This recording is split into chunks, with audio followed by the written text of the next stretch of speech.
دار، سرمایہ اور فوجی ڈکٹیٹر تینوں کی نفسیات ایک ہے، اور تینوں کی نفسیات جمہوریت کی نفی ہے۔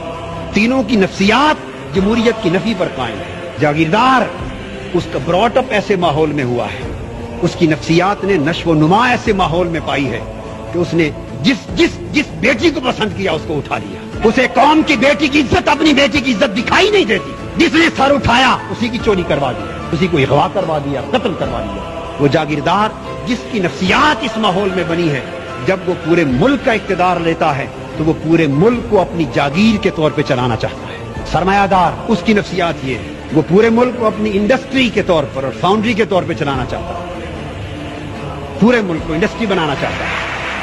اس لیے کہ سرمایہ دار نے پوری زندگی ایک ہی سبق سیکھا ہے، ایک ہی سبق سیکھا ہے کہ دنیا کا کوئی کام پیسے کے بغیر نہیں ہوتا، اور کوئی کام ایسا نہیں جو پیسہ لگائیں تو ہو نہ سکے۔ ایک ہی اصول ہے اس میں، وہ ہر ایک کو خریدنا جانتا ہے، ایک چپراسی سے لے کر بجلی کے لائن مین تک، ایک آئی ٹی او سے لے کر انکم ٹیکس کے کمشنر تک، اس نے ہر ایک کو پیسے سے خریدنا سیکھا ہے۔ جب وہ ملک کے اقتدار پہ آتا ہے وہ سارے ادارے پیسے سے خریدنا چاہتا ہے، اس سے پورے کے پورے ملک کا سسٹم تباہ و برباد ہوتا ہے۔ اس کے ذہن میں بھی جمہوریت کی نفی ہے۔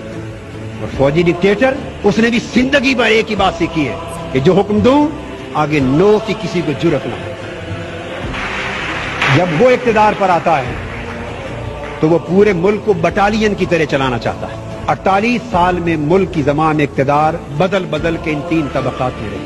یہی وجہ ہے کہ چہرے ہی بدلتے رہے ہیں، نظام نہ بدلنا تھا نہ بدل سکا، اور نہ بدلے گا جب تک اقتدار کی کرسیوں پر جاگیردار، سرمایہ دار، وڈیرے قابض ہیں۔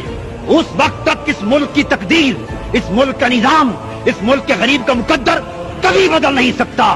اگر غریب کو اپنا مقدر بدلنا ہے تو اقتدار ان سے چھیننا ہوگا، ان ایوانوں سے ان کو نکالنا ہوگا۔